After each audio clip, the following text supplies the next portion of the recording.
Sepáis, hermanos, que las cosas que me han sucedido han redundado más bien para el progreso del Evangelio.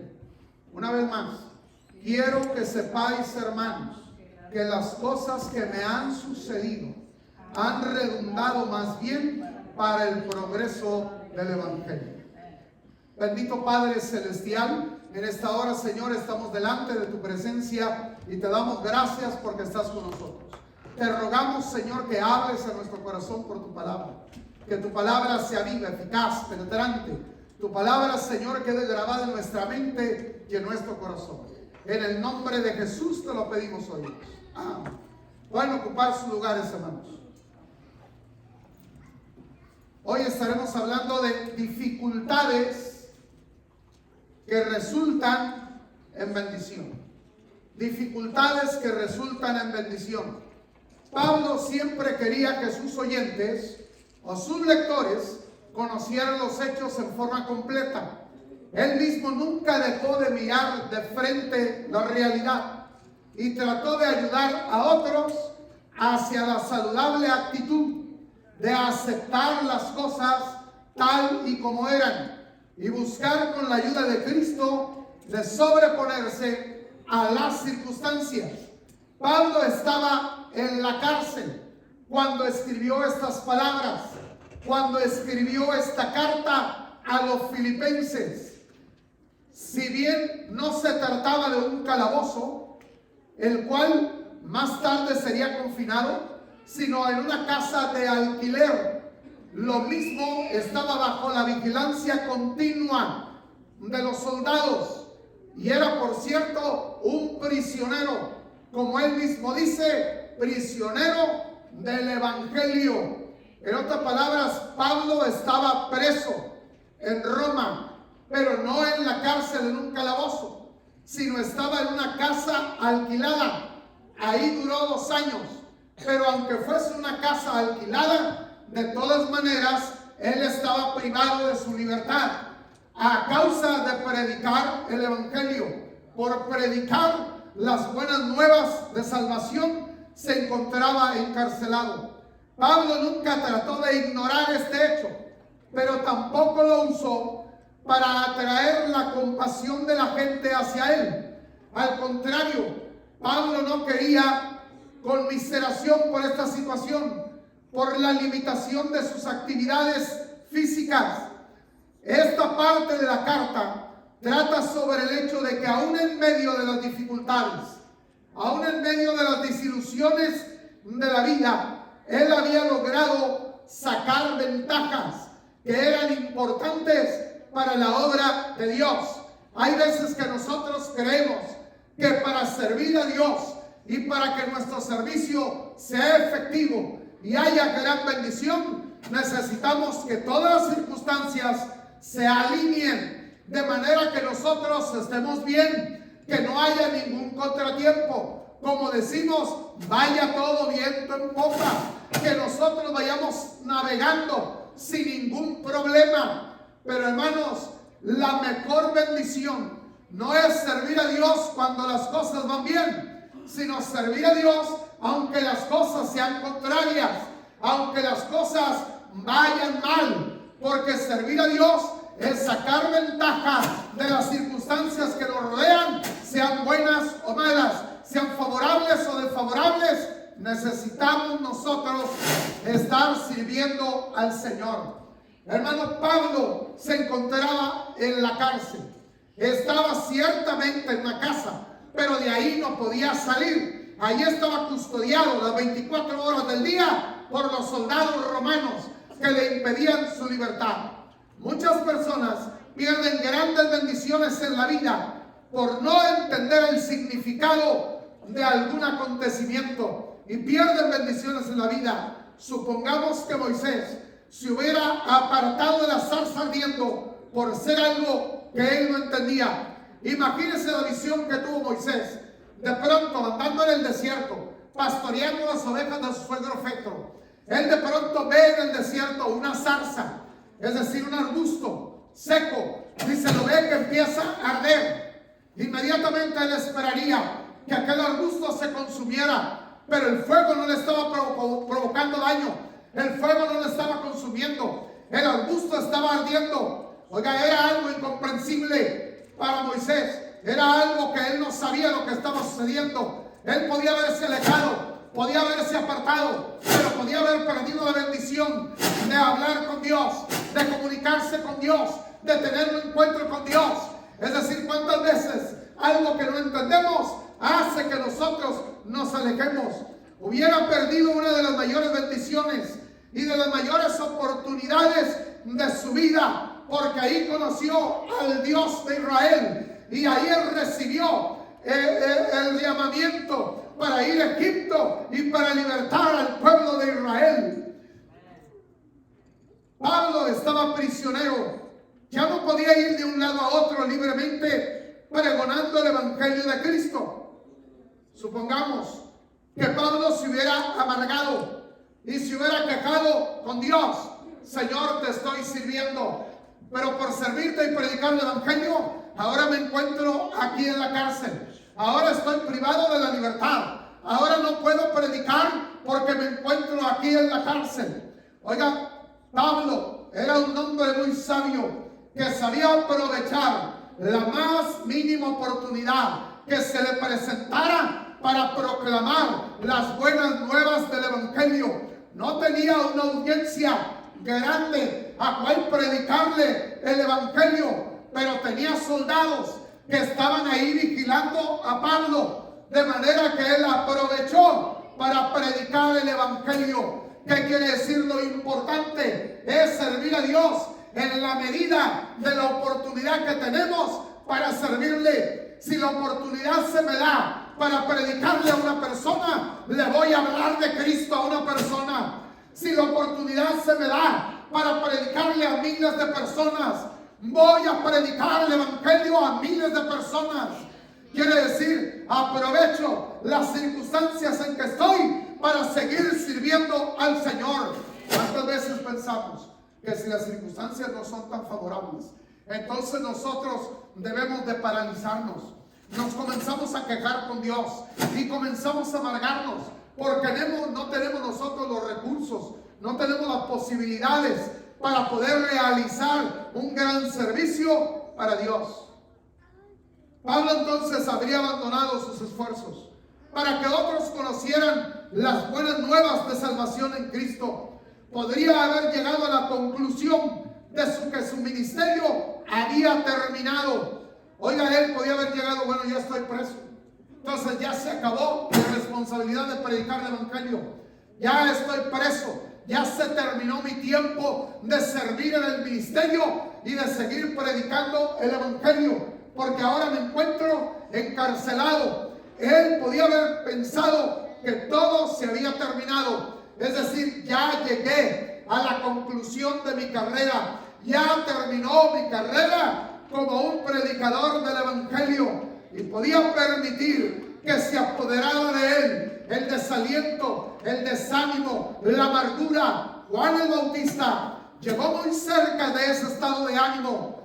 Allá lo hallamos a Juan el Bautista en la cárcel. Juan el Bautista envió una comisión de sus discípulos para que fueran a hablar con Cristo, para preguntarle: ¿eres tú el Mesías o esperamos a otro? Si nosotros recordamos la historia de Juan el Bautista, encontraremos que él bautizó a Cristo y que quien lo había enviado le dijo: sobre quien veas posarse sobre él el Espíritu Santo, ese es el Mesías.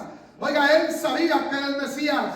Él lo presentó como el Cordero de Dios que quita el pecado del mundo. Pero ahora, privado de su libertad, estando en la cárcel, envía una comisión de sus discípulos para que le digan: dile si él es el Cristo o esperamos a otro.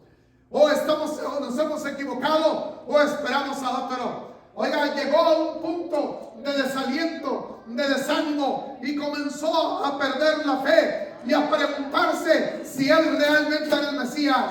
La iniciativa había llevado a Juan, la inactividad había llevado a Juan al borde de la duda, de comenzar a dudar. A veces las circunstancias en que nos encontramos nos llevan a nosotros al borde. de comenzar a dudar de la obra de Dios que Él ha realizado en nuestra vida, de lo que Él ha hecho en nosotros. Por ningún motivo debemos de dudar de la obra de Dios en nuestros corazones, de la obra de Dios en nuestras vidas, sin importar las circunstancias por las que se esté pasando. Pablo, sin embargo, rehusó tomar esa posición. Él comenzó a pensar de que si Dios lo había colocado en la cárcel, era porque Él tenía un propósito especial y por eso Él lo había permitido. Por algo empezó a pensar Pablo: Dios me puso en la cárcel. Por algo Dios permitió que yo estuviera en la cárcel. Quiere decir que hay un propósito, que hay un plan que Él tiene para mi vida, porque no hay nada que suceda en nuestra vida, que suceda en tu vida, en la vida de los hijos de Dios, que no tenga un propósito, que no tenga un plan de parte de Dios. Nada sucede por casualidad. Nada sucede sencillamente por accidente. Las cosas que nos pasan y en las circunstancias en las que entramos es porque Dios nos ha permitido, porque en su plan hay un propósito para que sigamos sirviendo y realizando algo para la gloria de Dios. Hermano, tenemos que entender el plan divino, el propósito de Dios que se esconde en todos esos acontecimientos que nos están llevando, hermanos, en esa dirección, en ese lugar. Recordemos nosotros lo que sucedió con José. La escritura dice que estando en su casa, su padre le dice, Jacob le dice a José: ve a buscar a tus hermanos, porque no sé qué es lo que ha pasado con tus hermanos. No sé qué es lo que ha sucedido con tus hermanos. Ellos andaban cuidando, pastoreando las ovejas, pero no sabía qué es lo que había pasado.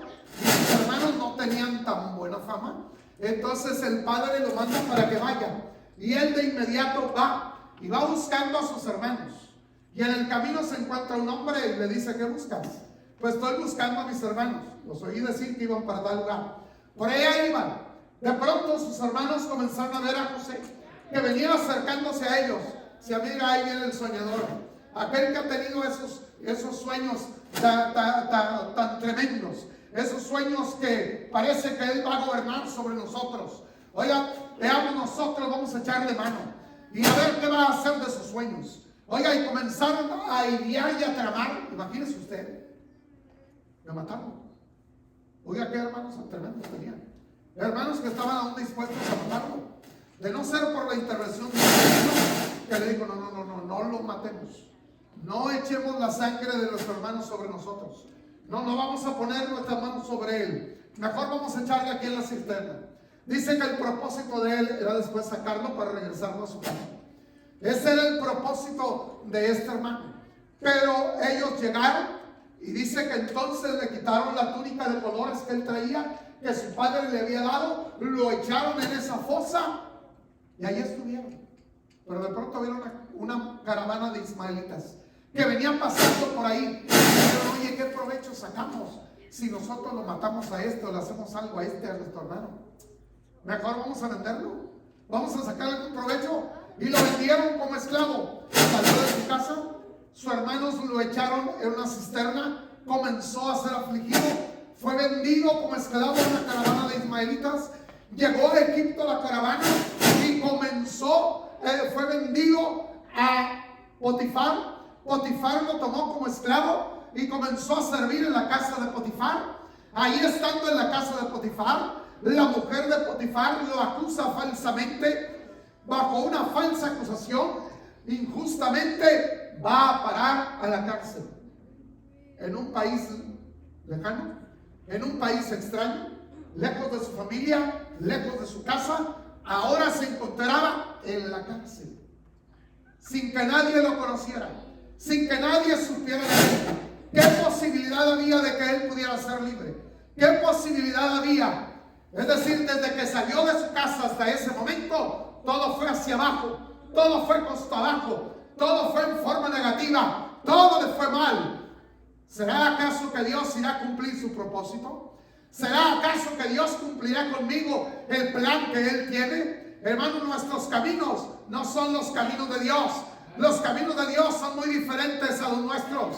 Y Él es un camino que muchas veces nosotros ni siquiera nos imaginamos para llevar a cabo el plan y propósito que Él tiene para nuestra vida. Él tenía un plan para la vida de José, que Él gobernara, de manera que de ahí, de la cárcel, lo fue llevando al lugar exacto donde de ahí lo levantaría para el trono, de ahí lo levantaría para gobernar. Es decir, los planes de Dios no se invalidan. Sencillamente cuando Él ha establecido el plan y propósito, lo llevará a cabo sin importar la adversidad aparente. Lo único que estaba haciendo era llevarlo al lugar adecuado para llevarlo. Nosotros pensaríamos de otra manera, que esa no es la manera de ascender a un trono, pero para Dios esa será la forma de llevarlo, porque las cosas suceden por la voluntad de Dios, para la gloria y la honra del Señor.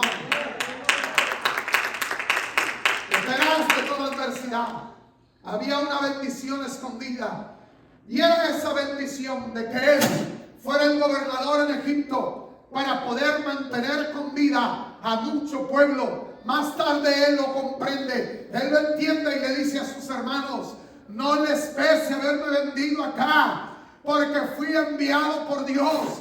Es decir, Dios me envió, dice, para mantener, como ustedes ven hoy, a mucho pueblo con vida. Quiere decir, hermanos, que ese era el plan de Dios, ese era el propósito de Dios. Lo que Dios hace en el presente, lo que Dios hace en el momento, y que parezca que no hay ningún progreso en nuestra vida, no hay ningún adelanto, que en lugar de avanzar retrocedemos. Dios tiene su plan y cumplirá con su plan. Dios llevará a cabo su propósito en nuestra vida con la iglesia. Al momento tal vez no lo entendemos, como José no lo entendía, pero después entendió el porqué. Oiga, pero dice la Escritura, pero después lo vas a entender. Por el momento no entendemos lo que sucede, lo que pasa, pero después lo entenderemos. Él después entendió y les dice: me envió para mantener con vida mucho pueblo. Dios lo envió a Pablo para que él estuviese en la cárcel. Ahí lo envió a aquel lugar. ¿Con qué propósito? ¿Cuál sería el propósito? Lo que hizo fue acercarlo a la corte de César, fue acercarlo al tribunal de César, porque Dios quería que en aquel tribunal oyeran el mensaje del evangelio, oyeran la predicación del apóstol Pablo. Por 2 años completos permaneció en aquella cárcel, permaneció en aquel lugar, pero no permaneció ocioso. Escribió cartas a las iglesias, escribió esta carta de Filipos. No se mantuvo ocioso. Él estuvo predicando el evangelio. ¿A quién? Pues a los soldados, los que tenía ahí cerca, los que tenía enfrente. A veces no nos damos cuenta, queremos compartir el evangelio y queremos buscar no sé a quién para compartir el evangelio, cuando tenemos personas que nos rodean, que no conocen a Cristo, y que tú les puedes hablar de Cristo, que tú puedes compartir el evangelio. Pablo fue muy sabio y él dijo: aquí estoy, no puedo salir para predicar el evangelio, pero estos me tienen que estar cuidando aquí, y ellos van a tener que escucharme, porque así como yo no puedo ir para otro lugar, tampoco ellos se pueden ir para otro lugar. Así es que no van a oír el mensaje del evangelio. Oiga, y aquellos soldados comenzaron a oír el mensaje del evangelio. Pablo expresamente, Pablo estuvo abiertamente predicando el mensaje. Estuvo predicando el evangelio abiertamente, sin importar absolutamente la situación en la que se encontraba. Tenemos que predicar sin importar dónde estamos. Pablo creía que tenía que predicar el evangelio y comenzó a predicar el evangelio. Pero comenzó a ocurrir un avivamiento. Pablo tenía una cualidad, y es que Pablo provocaba tumultos en el templo, y Pablo provocaba avivamientos en la cárcel. Oiga, porque en la cárcel de Filipos Pablo provocó un tremendo avivamiento. Ahí un avivamiento extraordinario. La gloria de Dios descendió sobre la cárcel, que casi se cae. Todas las puertas se abrieron, las cadenas se soltaron. Ahora estaba preso y ahí estaba y comenzó a predicarles. Y los soldados comenzaron a conocer a Cristo. Comenzaron a ver, porque de acuerdo a lo que nos dice la historia, oiga, se cree que aún de la casa del César conocieron a Cristo. Porque Pablo dice, aún en el pretorio, es decir, aún en todo aquel lugar, aún en el tribunal, se hizo notario el mensaje del evangelio. Pablo predicó el evangelio a los soldados, a los jueces, a los que estaban en un lugar de autoridad, y aún de la casa misma del César se convirtieron por el mensaje de Pablo. Tal vez de ninguna otra forma y de ninguna otra manera Pablo hubiera llegado para predicar la casa del César, para predicar en el tribunal del César, pero a través del encarcelamiento él llegó a esa posición donde estuvo en la posición de predicar el evangelio. Oiga, los caminos de Dios no son nuestros caminos, sus pensamientos no son nuestros pensamientos, y él sabe cómo hacer que su plan y propósito se cumpla. Cuando él conoció a Cristo, el Señor le dijo a través de Ananías, dice, es un instrumento útil para llevar mi nombre en presencia de reyes. Y él llevó el nombre de Dios a la presencia de los reyes. Hermanos, aún en medio de ello hubo una gran bendición. Oiga, ahí estaba encarcelado. Por eso dice Pablo, pero la palabra no está presa. Oiga, él estaba preso, sus pies estaban presos, él no podía salir, pero dice, la palabra de Dios sigue corriendo. La palabra de Dios corre porque no está presa. Es decir, nadie podía detener el mensaje del evangelio. Pensaron que estando preso el evangelio se detendría, pues no se detuvo, porque estuvo predicando el evangelio. Y muchos de esas personas conocieron a Cristo, conocieron al Señor Jesús. Y no solo eso, la iglesia de Roma fue edificada, porque se les permitía sin ningún problema venir a visitar a Pablo, venir a él. Entonces él estuvo afirmando la fe de los creyentes. Él estuvo consolidando la fe de los creyentes de Roma. Quiere decir, el propósito de él era poder servir a la iglesia como predicar el evangelio. Oiga, y eso se cumplió en gran medida. Hermano, Pablo estuvo en una posición en que llegó con el mensaje aún a la casa del César. Hermano, cada uno de nosotros tiene una influencia sobre otros de lo que no nos damos cuenta. Usted a veces no se da cuenta de la influencia que su vida tiene sobre la vida de otros, tiene sobre la vida de otras personas. Tiene una influencia extraordinaria sobre la vida de otras personas. Fíjese bien, Pablo era un prisionero, pero su ánimo tan firme hizo que otros creyentes más débiles cobraran ánimo. Había creyentes tal vez que no se animaban a testificar del evangelio, que no se animaban a servir al Señor, pero cuando vieron el entusiasmo de Pablo, cuando vieron el ánimo de Pablo de estar predicando aún en la cárcel, entonces ellos también comenzaron a cobrar ánimo y se atrevieron a predicar el mensaje del evangelio. En otras palabras, si Pablo está encarcelado, si Pablo está esperando un juicio y no sabe siquiera si va a salir o no, no sabe si lo van a ejecutar, va a morir, él está predicando sin descansar, sin desmayo. Pues nosotros que estamos libres, entonces debemos de predicar. Oiga, aquellos creyentes con ánimo débil fueron fortalecidos al ver la actitud de Pablo. Quiere decir, su actitud influyó para que otros con valor testificaran del evangelio, estuvieran anunciando el evangelio. Se dice de un creyente en que cuando estaba joven, estaba en una reunión social donde se servían bebidas alcohólicas, y él no había esperado esto, y realmente él no quería beber. Al mismo tiempo parecía que todo el mundo en la mesa deseaba que le llenaran su copa de vino. Luego se fijó en una joven en quien sentía gran respeto y decidió ver qué era lo que hacía aquella joven.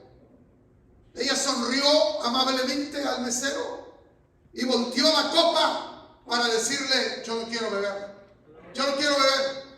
Cuando él vio que ella hizo esto, él rápidamente tomó la misma acción, agarró su copa, la volteó, de manera que él tampoco estuvo dispuesto a beber. ¿Qué quiere decir? Lo que aquella joven hizo influyó en su decisión para tomar la decisión correcta. Cuando nosotros tomamos las decisiones correctas, influimos en la vida de otros para que de igual manera sirvan a Dios. Por eso es tan importante tu fidelidad, por eso es tan importante tu entrega, por eso es tan importante que consagres tu vida al Señor, porque otros están observándote, están viendo tu ejemplo y tal vez tú vas a servir de inspiración para que otros sirvan con fidelidad al Señor. Oiga, que otros le estén sirviendo. La firmeza de esta joven le dio a él el valor para poner en práctica su convicción. Cuán importante es nuestra influencia, la influencia que nosotros tenemos, la influencia que nosotros podemos dar. Pablo, al escribir esta carta, dice: muchos predican a Cristo por ganancia, muchos predican a Cristo por ganancia deshonesta, otros predican a Cristo por envidia. Oiga, otros predican a Cristo por añadir aflicción a mis prisiones. Es decir, Pablo estaba consciente de que muchos estaban predicando, pero que no lo estaban haciendo por el motivo correcto. Hermano, para que realmente se agrade el Señor de nuestro servicio a Dios, es que nosotros le sirvamos no por envidia. No tenemos que envidiar a nadie lo que hace, la manera en que le sirve al Señor, el don que tiene, la habilidad que Dios le ha dado para servir. Lo que el Señor quiere es que tú seas fiel con lo que Él te ha dado a ti para servirle a Él. El Señor te hace responsable no por lo que tú no tienes, sino por lo que Él te ha dado a ti para servirle. Con lo que Él te dio, tú tienes que servir a Dios sin importar los demás. En otras palabras, yo no puedo sentir envidia de los dones, talentos y de la forma en que otro le sirve a Dios, porque eso es lo que Dios le dio para que le sirviera. Y yo soy responsable no de ello, soy responsable de lo que a mí me dio para servirle, de la fidelidad con que yo le sirva con el don y talento que Él me ha dado a mí. De manera, hermano, que no tenemos que hacerlo, pero muchos lo hacen por envidia, otros lo hacen por ganancia, porque quieren obtener ganancia. Pablo dice: una ganancia deshonesta. Otros lo hacen por añadir aflicción a mis prisiones. En otras palabras, por hacerme sentir mal porque estoy en la prisión. Dice Pablo: pero de todas maneras me gozo, aunque ellos no están predicando a Cristo de la forma correcta en que debe ser predicado, no lo están haciendo por la motivación correcta con la que se debe de predicar y servir a Dios. De todas maneras le doy gracias al Señor, porque de todas formas el Evangelio es predicado. De todas maneras el Evangelio sigue adelante, la obra del Señor sigue adelante. Para ellos no les aprovecha, pero al menos las almas oyen el mensaje del Evangelio. Hermano, no solamente hay que servir a Dios, hay que servirlo con la motivación correcta. Que nos motiva a servir sea el amor por Dios, sea el deseo de bendecir a Dios, de bendecir la obra de Dios, de bendecir las almas. Que no haya nada que hagamos por vanagloria, que todo lo hagamos para la honra y la gloria de Dios, porque toda la honra y toda la gloria es para nuestro Dios. Para Él es toda la gloria y toda la honra. Pablo le dice a los filipenses: oren por mí, sigan orando por mí, porque sé que el Espíritu Santo va a suministrar liberación, va a traer liberación. Pablo estaba consciente que él podía ser liberado, que él sería liberado, que todavía aún no había terminado su carrera, que ahora todavía aún había mucho trabajo por hacer. De manera que Pablo les dice: oren para que yo pueda tener liberación, para que yo pueda ser libertado. Hermanos, es necesario que nosotros oremos y le pidamos al Señor el adelanto en la obra del Señor. Dice: yo sé que finalmente seré libre. Él tenía la convicción de que el Señor iba a traer libertad, de que el Señor lo iba a libertar. Oiga, aunque él estaba preso, él no estaba acongojado, él no estaba afligido, él no estaba triste, él no estaba deprimido, él no estaba desalentado, él no tenía ninguna duda. A pesar de ello, él seguía usando aquello para bien de la obra del Señor. Oiga, se dice que en una ocasión un hombre tenía mucha hambre y no hallaba comida, y iba caminando y de pronto llegó a la orilla de una palmera. Y ahí en la palmera había cocos, pero aquellos cocos no los podían bajar. No podía bajar los cocos, no podía subir y bajar los cocos. Pero allá arriba estaba un chango tremendo que estaba ahí. Y cuando lo vio y vio que él estaba viendo, tratando eso, de pronto el chango empezó a arrancar cocos. Y le empezó a tirar cocos. Y le tiraba cocos. Oiga, aquellos cocos que le estaban tirando le sirvieron para alimentarlo. Oiga, porque lo que hizo pues, fue partirlos y comerse la pulpita del coco y beber aquella agua del coco. Hermano, así es lo que tenemos que hacer cuando te tiren cocos. Esos te van a servir para alimentarte. Eso va a servir para que salga provecho. Oiga, tenemos que sacarle a aquello la ventaja para un bien. Un biólogo comenzó a observar a una hormiga. ¿Cuántos de ustedes han observado las hormigas? Oiga, espero que ustedes de repente hayan observado los hormigueros, hayan observado las hormigas. Oiga, y es muy común ver cómo las hormigas van cargando un sinfín de cositas. Van cargando y ahí van para donde está el hormiguero. Oiga, y comenzó a observar el biólogo a una hormiguita que traía cargando una pajita. Ahí le traía cargando la pajita. Y de pronto llegó a una quebrada, a un lugar donde estaba quebrado el camino para pasar. Entonces lo que hizo la hormiga fue que bajó la carga que traía y la puso y la usó como puente para cruzar. Aquello era una carga que ella traía, pero la misma carga le sirvió a ella para cruzar aquello, lo usó como puente. Hermano, tenemos que usar las dificultades, los problemas, las adversidades como puente para la gloria de Dios, como puente para seguir sirviendo a Dios, como puente para seguir proclamando la palabra del Señor. Hermano, no podemos paralizarnos, no podemos decir ya no podemos hacer nada. Aún en medio de ello hay algo que podemos hacer para la gloria de Dios. Hermano, una persona sabia puede lograr que aquello que es una carga lo sostenga en vez de tratar de cargarla con dificultad. La adversidad puede obrar a nuestro favor. Un antiguo filósofo dijo: la adversidad tiene el efecto de despertar talentos en nosotros que en otros tiempos de prosperidad hubieran permanecido ignorados. En otras palabras, la adversidad muchas veces lo que hace es que despierta nuestro ingenio, despierta nuestros talentos, despierta un don que estaba dormido y que de otra manera no lo hubiéramos conocido, y eso hace que nosotros lo conozcamos. Ya sea que pasemos por una aflicción o por un tiempo de crisis, siempre sacaremos provecho. La voluntad de Dios se percibe más clara durante la noche oscura del desaliento que en el mediodía brillante de la prosperidad. Un creyente pasó por un periodo muy difícil en su vida, pero a raíz de ello se acercó más al Señor y escribió este poema: si toda la vida fuera clara luz, si nunca llegara a oscurecer, no conoceríamos el gozo de ver las sombras desaparecer. Si toda en la vida fuera risas, si nunca lágrimas hubiera, no conoceríamos la paz cuando el temor se fuera. Dios suele usar la tristeza para mostrarnos su amor, y al desaparecer la pena podemos ver de su faz el resplandor.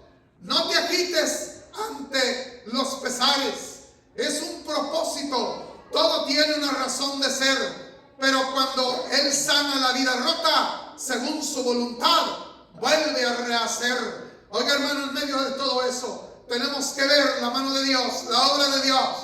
Muchos hombres han logrado la victoria sobre las circunstancias de su vida y han hecho contribuciones extraordinarias a la humanidad, que han traído bendiciones, mucha bendición a las personas. Por ejemplo, la ceguera de Meliton, la sordera de Beethoven. Oiga, yo no sé si usted sabía, pero Beethoven era sordo, pero sin embargo fue uno de los más excelentes músicos, y el cuerpo consumido por la fiebre de Livingston no les inspiró sino a aspirar a grandes hechos. Ellos no se detuvieron por la imposibilidad que tuvieron. ¿Cuántas veces como creyente te detienes ante la imposibilidad que hay, pensando que no hay nada que puede hacer? Aún en medio de eso hay cosas que tú puedes hacer y que pueden impactar la vida de otras personas para bien. Oiga, Moisés, cuando el Señor lo llama, le dice Moisés: soy tartamudo, no puedo hablar. Le dice a Moisés: soy torpe para hablar. Soy torpe. Yo no sé si se refiere a tartamudez, porque muchos lo han interpretado como tartamudez, o sencillamente que no tenían la habilidad de hablar bien. Dice: soy torpe para hablar. Mejor envía a otro, porque soy torpe. Quiere decir que Dios usó a Moisés como uno de los más grandes líderes del pueblo de Israel, y para traer liberación a su pueblo de la esclavitud, aún a pesar del problema que él tenía, a pesar de la dificultad para hablar, a pesar de esa discapacidad, por decirlo de esa manera. Oiga, ¿cuántas veces pensamos nosotros: no podemos porque tengo un problema con esto, porque tengo una discapacidad con esto? Hermano, dice la Escritura que Dios escogió lo vil, lo menospreciado. Oiga, lo que no es, lo que no sirve, por decirlo de esa manera, porque para que la gloria sea de Él, no de nosotros. Que si algo es hecho es por la gracia de Dios, obrando a través de tu vida, a través de nosotros. Oiga, pero fueron personas que no se amargaron a través de sus discapacidades, sino que ellos sacaron provecho, dieron lo mejor que tenían y realizaron grandes obras y trajeron grande bendición. Ahora, yo no sé si usted ha oído de Fanny Crosby, de esta mujer. Esta mujer escribió casi cerca de 1000 himnos. Escribió muchos de los himnos que nosotros cantamos. Pues yo creo que muchos ni siquiera saben quién era esta mujer. Esta mujer era una mujer ciega. Esta mujer era ciega, ella no tenía vista. Ella se puede decir literalmente que nació ciega, porque a los 8 días sufrió un problema de salud. Y los médicos en aquella época y de aquel tiempo no tenían tanta ciencia y usaron ciertos remedios que lo que hicieron fue acabarle de quemar los ojos. Y ella quedó completamente ciega. Pero sin embargo ella compuso tantos himnos que hoy nosotros cantamos, que hoy nosotros alabamos al Señor. O sea, eran tantos los himnos que ella compuso que para que los pudieran editar tuvo que usar seudónimos, porque no podían decir como tantos himnos que una persona ha compuesto.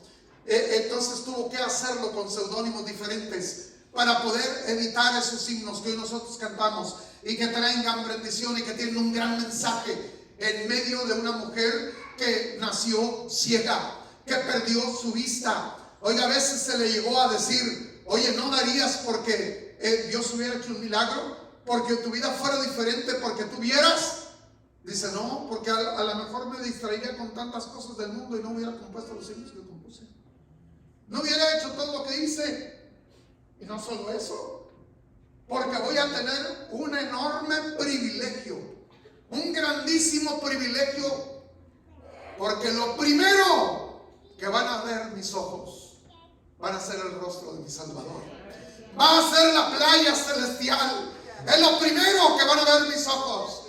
Hermano, en medio de tu problema, de tu adversidad, de la situación en que estás, saca todo el provecho que se puede sacar para la gloria de Dios.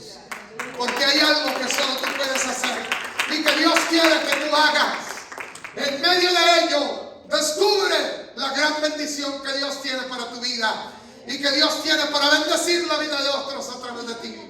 Yo te invito en esta hora para venir aquí a este altar y decirle: Señor, te necesito. Ayúdame, Señor, para que en lugar de quejarme, para que en lugar de estar amargado y desalentarme,